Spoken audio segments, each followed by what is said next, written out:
The hosts of bracketology are experts in nothing. They claim no advanced knowledge or profound insights. Instead, they are just three judgmental idiots who really like to bloviate their own opinions whenever given the chance. Take what they have to say with a grain of salt, or not at all. You'll probably be better off that way.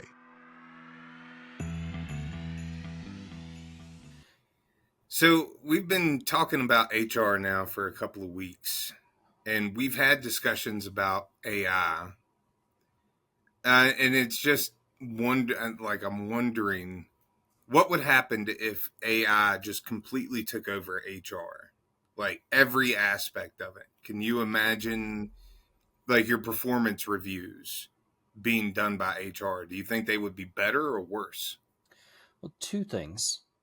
One, HR doesn't do my performance reviews now. If they did, I'm going to need you to put on your imagination station hats and play with me in this space. I it'd probably be a lot more fair. Let's be real. It would probably be a lot more merit based. More objective, right? Yeah. Where, I mean, no offense to HR. Look, Dan, you and I for sure have trained enough people in HR to know HR is the craziest motherfuckers out there. Oh yeah. Yeah. I mean, that's a big part of the reason why we went in this bracket in the first place. When your bottle of vodka that you were hiding in your desk gets confiscated, it goes into HR's desk and they drink it. You can't have this because it's mine. Because I want it.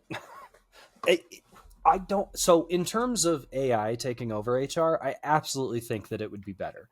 Like I think, no offense to anybody in HR, I think that most of us recognize that human resources is really a cover-up for what they really do, which is looking out for the company's best interests. And finding ways to avoid legal traps. Legal trouble.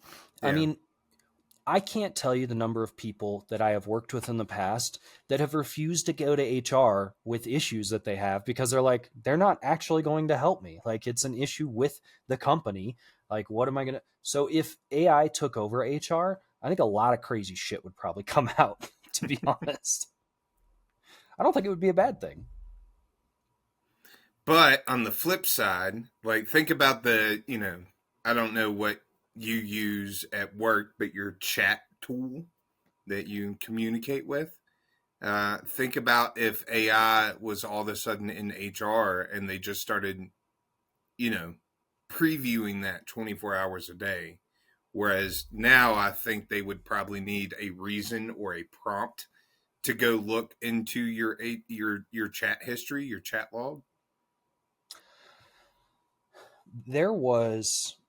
So when I worked in a call center and we first got chat, there was somebody who, in the middle of a call, they typed into their chat like something along the lines of fucking stupid or fuck this guy or whatever. And then they erased it. They never sent it to anybody. They got fired that day. Like, HR doesn't need to look for things. I might be jaded. No, you're spot on. The number, like, we both worked in call center industry for a long time. The amount of stupid shit people do thinking that like every keystroke isn't immediately tracked and flat. Like, an AI would definitely be able, and this is the reality we're probably already facing, would be able to track and flag anything and everything like that.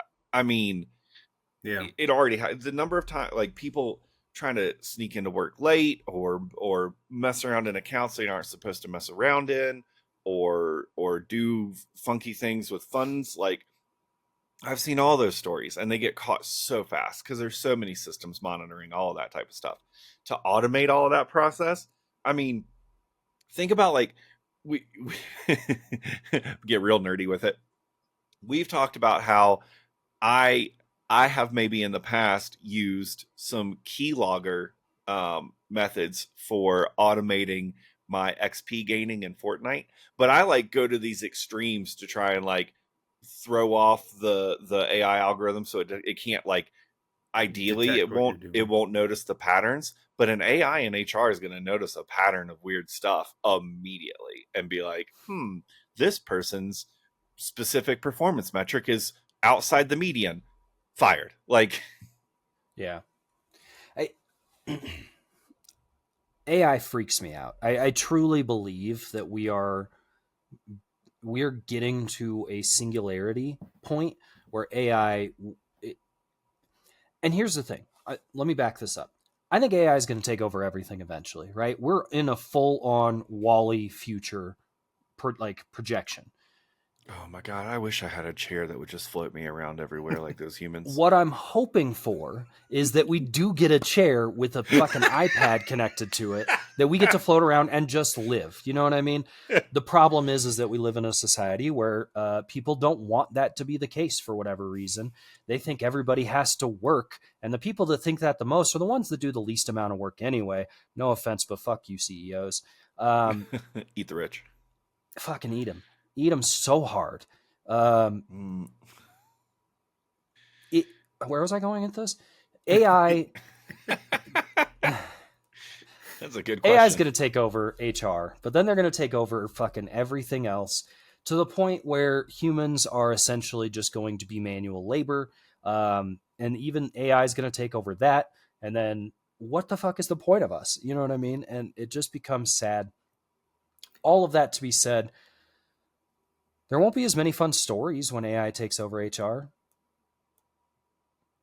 But how about this question, Matt? What if you could fuck it? I mean, then it's just Westworld, right? Yeah, exactly. Just the robots. We're just here with the robots. I don't know. I think, did y'all see the stupid fucker CEO who stole the hat from the kid at the tennis match? Yes, I did. He was a CEO of something? Yeah, did you see his response? No, I didn't see his response. So his response, because people have been lambasting him online because Rightfully he's a piece so. of shit. Yeah. And his response was, look, it's survival of the fittest. He was weak. I was faster. I got the hat. I'm not going to apologize for it. He was a child. What is wrong with you? People suck. You know what? Bring on AI.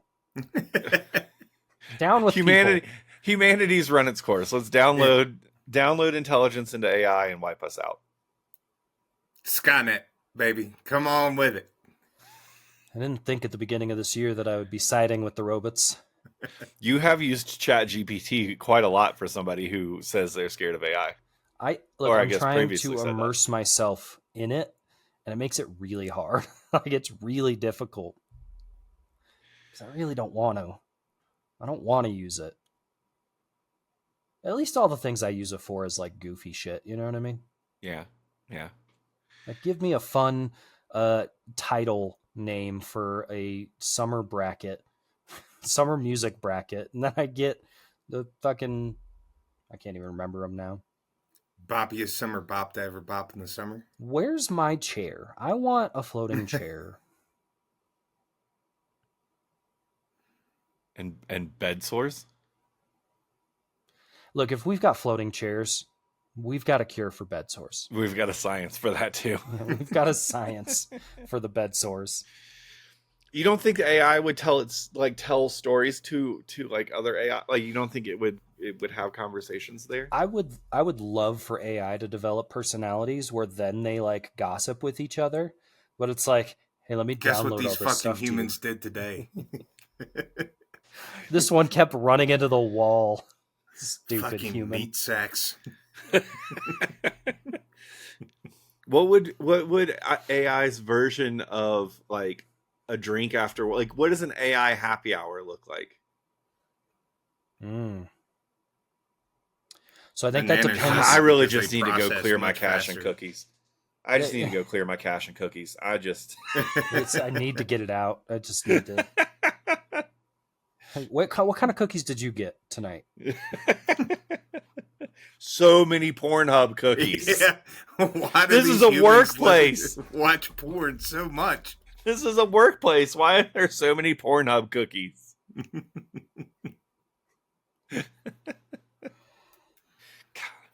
fucking meat sacks. I'm glad we don't have flesh.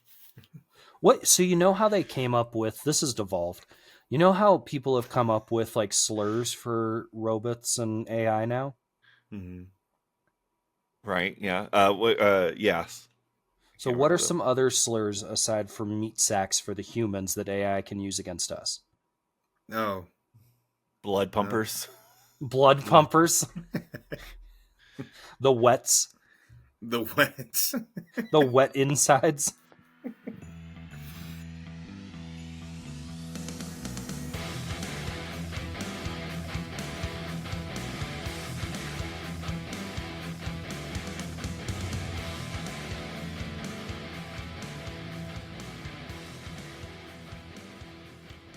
Hello and welcome back to Bracketology, the podcast that definitively decides all things tournament bracket style.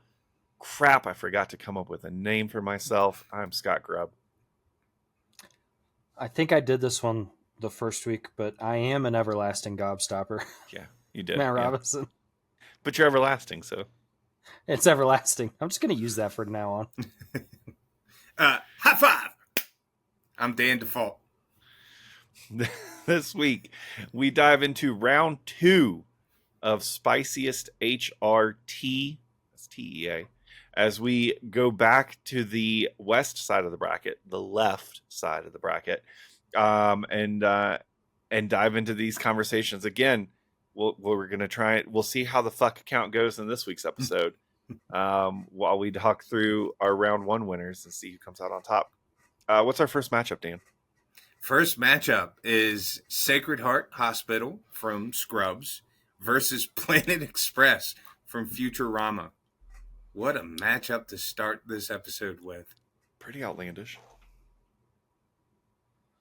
Now, okay, here's the thought, and I'm changing this midstream. Okay. What if we just had these two shows fight? Who would win? I mean, go ahead. I feel like Bender gives Planet Express an immediate trump card. Sure, he's a robot. Yeah. I think Planet Express is scrappy, you know? I mean, Zoidberg's got the claws, like that's going to do some damage. What's Sacred Heart bringing to the table? JD, he's soft. They got a bunch of hypodermic needles. SAWFT soft. I mean, I feel like Dr. Cox would hold his own against most of the human competitors, but then Bender comes in and just wrecks shop. So Planet Express wins? But wait, that's not the conversation. Yeah, that's not the competition. In that competition, yes. In the Spiciest HRT, I don't know. I think it's going to be hard to compete with an alcoholic robot, a Cyclops with anger issues, somebody who is sort of time traveling and his own grandfather, and a crazy mad scientist that runs it all. You know what I mean? And again, a janitor that openly reads pornographic magazines in the corner. Yeah. But then you do have Yanni Tor in Sacred Heart that is always doing, like, I remember one episode, Who's Dr. that? Kelso was Janitor. sitting. Yanni Tor. That's what he called himself one time. Because you never learn his name. But one time Dr. Kelso was sitting on a bench and he just had it craned up. And then you have the boss of this entire hospital elevated at least 4 stories on a bench very dangerously. Yeah. Yeah, I mean, I didn't watch Scrubs, right? Futurama, I'm just trying to think of what kind of tea HR has to tell. Because they're going to tell. Here's the thing about Futurama, is that HR doesn't give a shit about any of those workers. They're telling. Every night they're telling. They're going out. They're popping a cold one with the homies, and they're just laying it all out, you know? God, one of our ships brought back this thing that shits dark matter, And they won't let us take it away because apparently it's a living being, and that's what HR is going through.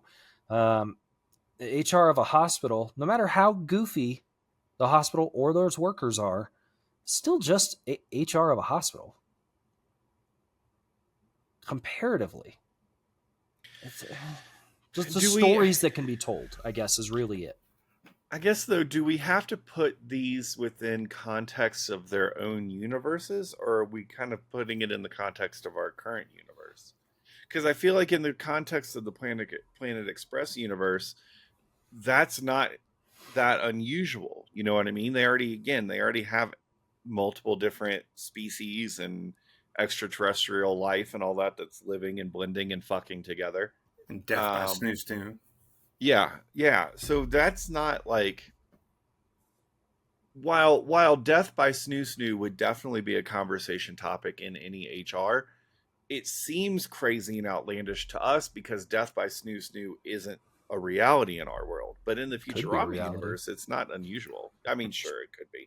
That's how I want to go. There. Sure. Yeah, no, absolutely. If somebody I get the choice. Send me a letter. Yeah, no, I mean, I get it, but it's not. I hear what you're saying.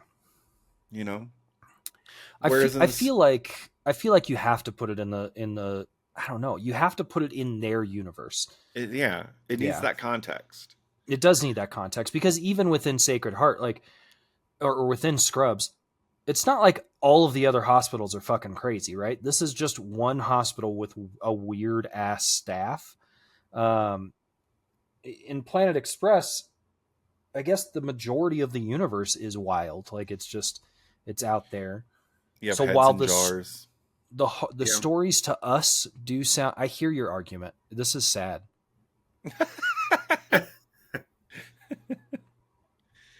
Sacred Heart's reality is a bit more grounded, which makes the outlandish things they do, like flashing their breasts at a patient, more outlandish. Or can you imagine, like, there was an episode where Dr. Cox gives JD man cards, and then every time he does something quote unquote unmanly, Dr. Cox takes one and rips one of those up. Can you imagine that happening in our world? Like, Dr. Cox is definitely going to have to go to a sensitivity training. Yeah. I mean, multiple. Who knows how many times he's gone? That's, I don't know. I feel like if we are judging things based on the respective realities that they come from, I feel like Sacred Heart wins. If we are judging both these things on our reality, I feel like Planet Express wins because Death by Snoo and Heads in Jars and all that kind of stuff. But the heads in, I mean, I don't know. The Heads in Jars aren't really an HR issue, but it's like, could be. It's more a societal issue. Yeah. What if you have a CEO that has a head in jar and just can't keep his tongue to himself? There are absolutely companies that have a CEO with their head still in a jar. You know, the head is a jar.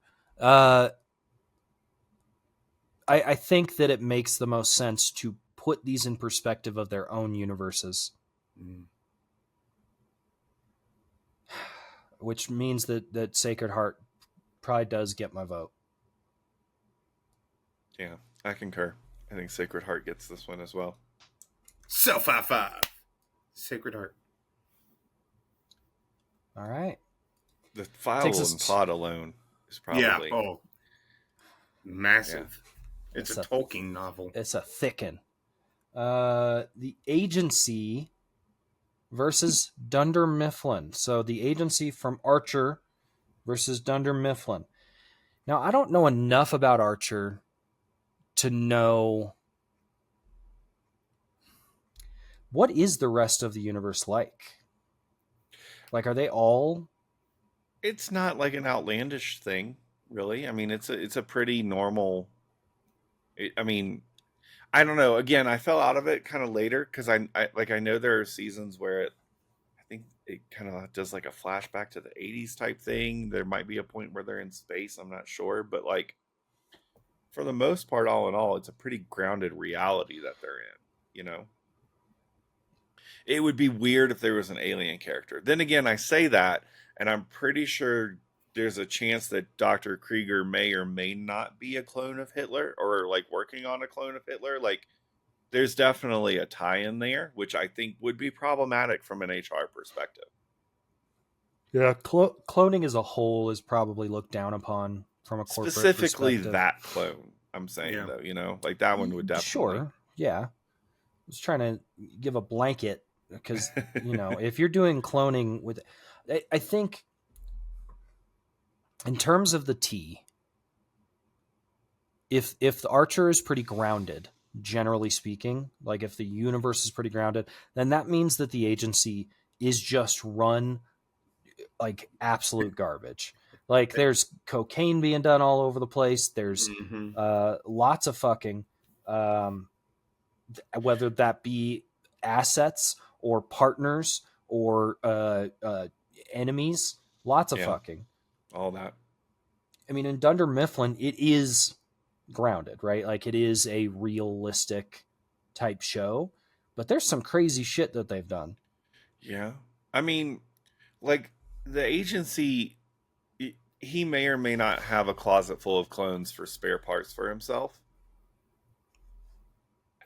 Again, I do think like the reality of their office is a bit strange. I mean, I guess anyone from the outside heard HR talking, they'd probably be pretty shocked. But yeah, I mean, they do some, like in Dunder Mifflin, they hold a pizza delivery boy hostage for hours, an upsetting amount of time when you really think about it. Yeah. Well, let alone when but think Robert about Archer California and his comes in. mommy issues. You know what I mean? Yeah, but the same thing could be said for other people. Michael Scott and his need for attention, you know? It kind of boils down to the same But Michael Scott's need for attention isn't his boss. You know what I mean? Well, it was, though. That's the thing. It is. Yeah, think about how much he loves David. What is his name? David. Yeah. I can't remember his last name. But also, both of his ex-girlfriends, well, his ex-girlfriend and his wife, are both people that should be in charge of what he's doing, basically. Like, Jan is his boss, and then he hooks up with the like leader of HR, and then moves to Boulder with her. He hooks up with his secretary's mom. Yeah, it's true. Mm-hmm. In a Subaru, and the seats go all the way down. And then, let alone, you know, just the like, I need to make sure everybody is. I don't know why the fire alarm scene is what's constantly coming to my mind when we talk about Dunder Mifflin, but just Dwight setting a room on fire just to see how people react to the fire alarm going off. Like, he didn't set the room on fire. It was controlled in trash bins. Are you justifying somebody setting a trash can on fire in the office? Fire? Do I need to alert your HR? I'm just saying it's not like he set a whole room on fire. Not intentionally. I'm not saying it was right. I'm not saying it was a good thing to do. Question. He also shot a gun in the office and almost shot Andy. What percentage of a room being set on fire do you find acceptable?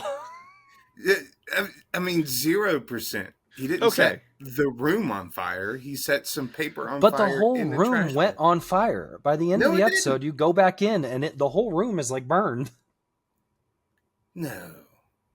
I need to go rewatch the episode, but the firing the gun in there is pretty rough, yeah.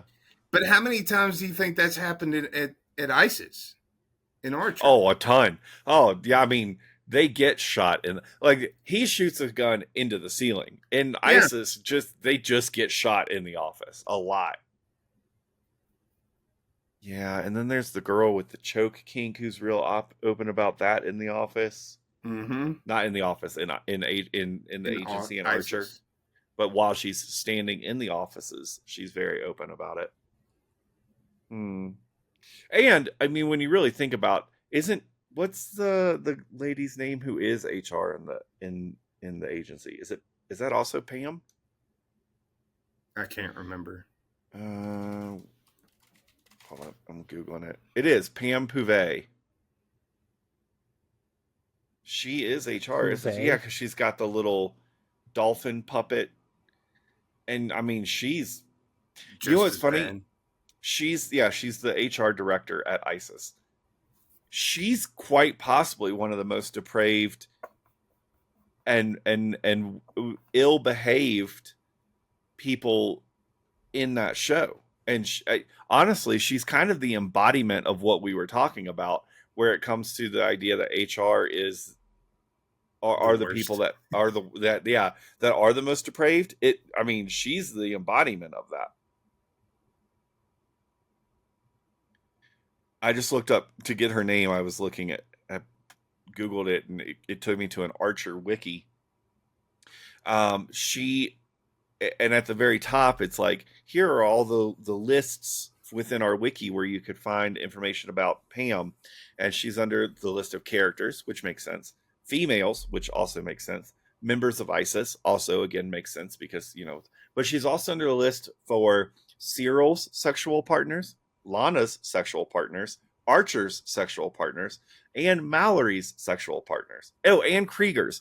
She's the director of HR, and she's on 1, 2, 3, 4, 5. She's Eskimo Brothers with like 6 people in the office. So that's pretty problematic, I would think. I think there's some stories there. What are our actual votes here? Are we ready to? I feel like there's a clear winner in terms of just the crazy shit that gets talked about, because of just the crazy stuff that's happened. I agree. And I don't want to agree, but I agree. Does Archer get any leeway for the behaviors of its characters because it is supposed to be a secret organization? Yes. Sorry, Okay, my vote's for the agency. Yeah, but that's what I'm saying is, like, again, thinking about it in the terms of its own universe, the wild things that happen there, do they get a pass on any of it because of what their organization is? I see what you're saying. Work, The problem is that they're all alcoholic drug abusers, which means that they're gonna talk. They're going to talk, even if it's supposed to be secret. People know about them. But like in the world of espionage and spying and all that, seduction and gunplay and all that, that's part of the job. In Dunder Mifflin, for there to be sex in the office and guns going off, that's a paper company. That's way outside the norm. I think my vote's for Dunder Mifflin because it's so outside the reality. Dan, comes down to you again. Tiebreaker. Look, I do think that HR for Dunder Mifflin is probably going to have some exceptional stories, but I think those stories are going to be pretty bland compared to what comes out of the agency. It's got to be the agency. And I think that really, as I'm moving this along, I do think that what it really comes down to is even within the world of espionage and shit like that, they fuck up so much. And there's going to be... They are pretty bad at their jobs. So... It would be interesting to hear Pam tell stories. That is for sure.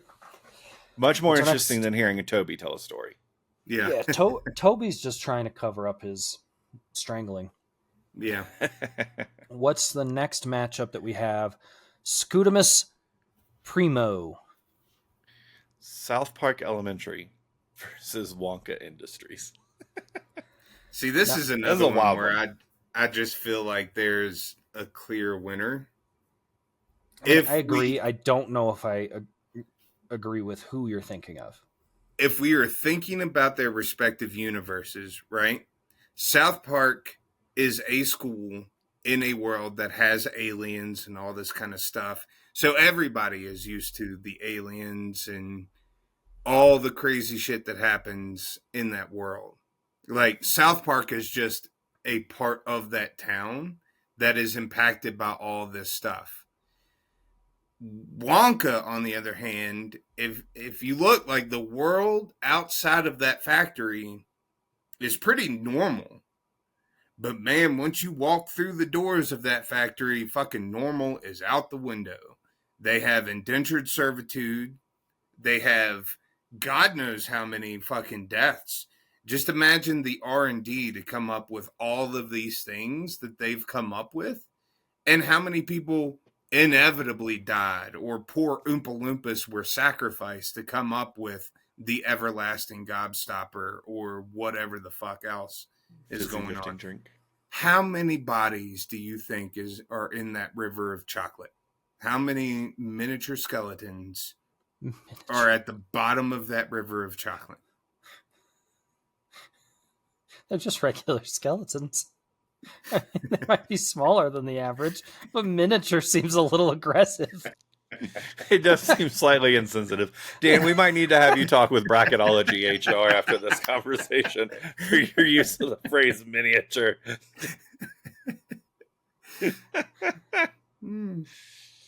I mean, but South Park, it definitely plays a significant role in the nonsense and shit that happens in that town. I mean, Mr. Garrison is problematic. PC Principal's problematic. I don't know.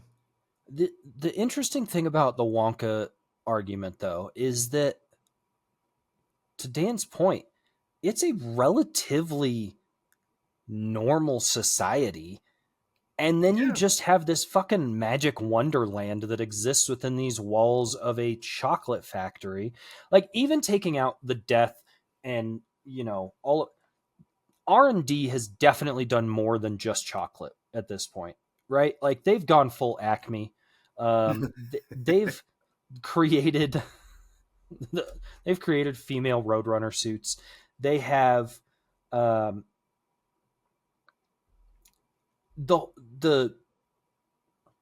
bubbles, right? I love that movie.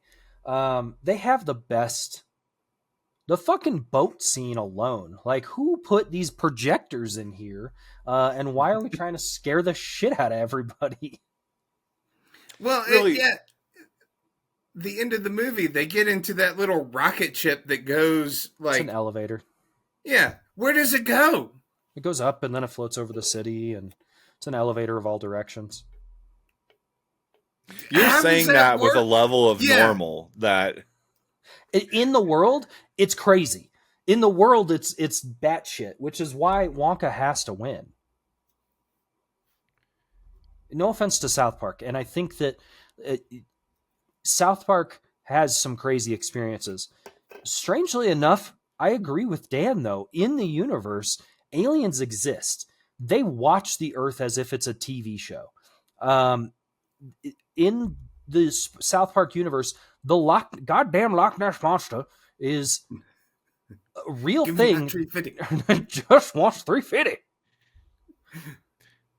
Meanwhile, in Wonka, they're walking around, Oompa Loompa. Yeah, they're just breaking out into song. I'm gonna stick my fingers in you. Yeah, and again, the fact that that's slavery, basically. No, there's an agreement. We don't know about the agreement. You know what, Wonka? Release the agreement. Release the files. Release the Oompa Loompa files. Let us all see it, that you're above board. Tell us what's happening in that river. What are the wages? Do you think there are chocolate mermaids in the river? No, but I guarantee you there are Oompa Loompa bodies in that river. There's got to be like chocolate marine life. Bippity boot. All right, what's the vote? Yeah, it's probably Wonka. The shenanigans that go on at South Park Elementary pale in comparison to the rest of the reality that they face. Honestly, that is most of the time the situation, right? Is that they're in this crazy reality and they have a semi-mundane issue that they're dealing with. Yeah. I don't have time to deal with your stolen stapler situation. There's a fucking spaceship outside right now. The cows are literally being lifted off the ground. Like, you can see, look, there goes Betty. Are you happy? I just lost Betty. All right, let's go find your fucking stapler. All right, one more. What we got? Vault International. versus Greendale Community College. Remind me again, Vought International is... That is the boys. Resident Evil? Oh, the boys. The boys. The boys versus Community. The boys is... Okay, so, we're going in the universe, right? We're going in the universe. Crazy shit's happening all over the boys. It's happening all over the world. Like, there's constantly wars happening and people with superpowers just fucking all over the place. In Greendale Community College, in Community, the world is normal. I mean, it just is. But are the underground things that Vought International are trying to do behind the scenes so egregious? Yes. 100%. That they trump the kidnapping, forced drug trials, the fact that it's a crazy world. All kinds of agreements when superheroes accidentally kill people, right? Not to mention, I didn't bring this up in the first episode because I feel like it is, the ace in the hole for Vought International. But the deep fucks fish. Like, I don't care. Well, to be fair, it's a squid. Yeah, it's not just a squid. He also fucked a dolphin. That's not a fish. Okay, fine. Dolphin is a mammal. Mr. Semantics. The deep fucks marine life. Okay, there you go. I don't care how spectacular and crazy the world is. Isn't the deep also marine life though? No, he's just a human that has gills. Oh, one of the worst scenes. Oh, when she... Oh my god. Oh.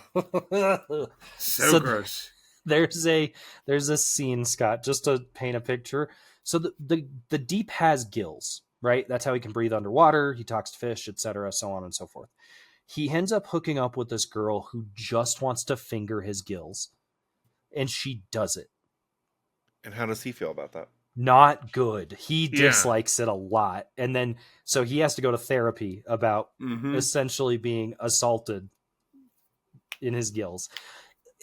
I'm literally getting chills thinking about it. It's so cringy. Gross. You make a very, very good point. I'm going to add on to the point.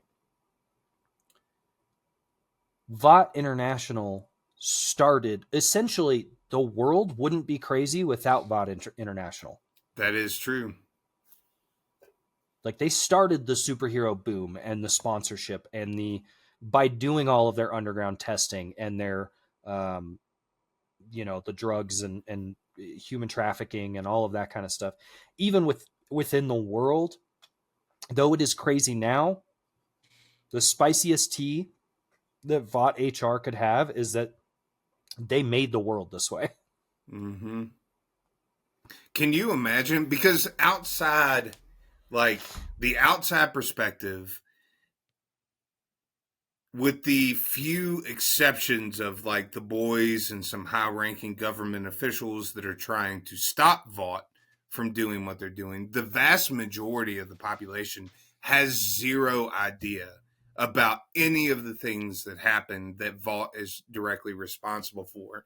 So can you imagine being somebody that is sitting down at a bar, overhearing somebody from HR at Vought International just spilling all the tea?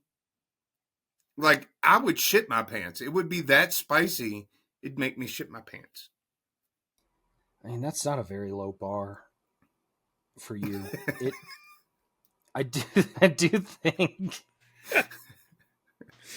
But I agree with you. It would not only would it terrify people, but it would absolutely get people, at least at first, to just not do anything. They're like, I don't know what to do with this information. You know what I mean? Yeah. Like, they would absolutely, you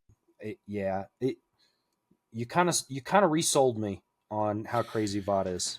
But it is like the inevitable death and destruction of humanity and society as we know it spicy tea, or is it terrifying? Whereas, like, the tea from Greendale Community College. You're sitting around discussing it. Somebody tells you the story, and you're like, "Oh my gosh, no way! I can't believe that." You know, at what point does it go from being spicy to just horrific? All right, so riddle me this, Batman. What in the history of that community college could ever compare to the deep fucking marine life? Even if you left off the human trafficking and experimentation, Just that in and of it, if that was the only thing Vought hid. just the bestiality Yeah. of one of the 7 most famous people in the world. On the planet. We're back around to the Jurassic Park debate. Yeah, but in this, you don't have to use your imagination because he literally did that on more than one occasion. He tried to have a threesome once with the squid and his girlfriend. Yeah. Again, lots of suckers. You've got to watch this show. I don't know that I do. Show. Your talking points aren't incredibly selling, if we're being honest. It's Dude, a good it's show. so good. It's so good. You're into weird fish porn, is what I'm learning. Look, Dan, you're not alone. There are plenty of people that want to get fucked by squids. Look, I do not want to have any kind of relations with marine. I did not life. have sex with that squid. Grinding Nemo. No, Grinding Nemo is the one movie. Again, we're talking about blue ink all over the place. Look, It's we got a lot of tough. throwbacks to last week's episode. If you skipped last week's episode, it's understandable, but we're referencing it. I apologize. Mm-hmm. I think Vought's got to get my vote here. Moving us forward. Dan, Oh yeah, it's Vought. 100%. that's fine by me. I haven't seen either of these shows. I'm outside of the conversation, but I'll take your words for it. I love Community, and honestly, I would recommend it to anybody to watch. It's so good. But Vought International definitely has some spicy tea. So you would recommend Community to anyone to watch. Who would you recommend the boys to watch? You. Just so what? Specifically you. I don't know what that says about me. You know exactly what it says about you. Now go get your hamster and figure out.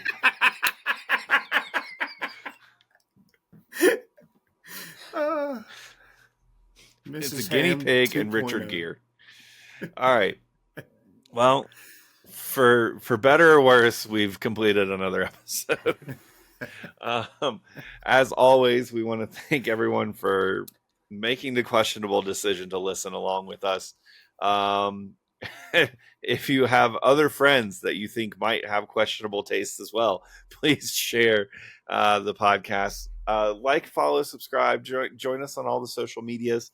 We're on the Facebook and the TikTok and the YouTube and the Instagram. Those are most regular. Also, we have a Discord. You can jump in, join the conversation.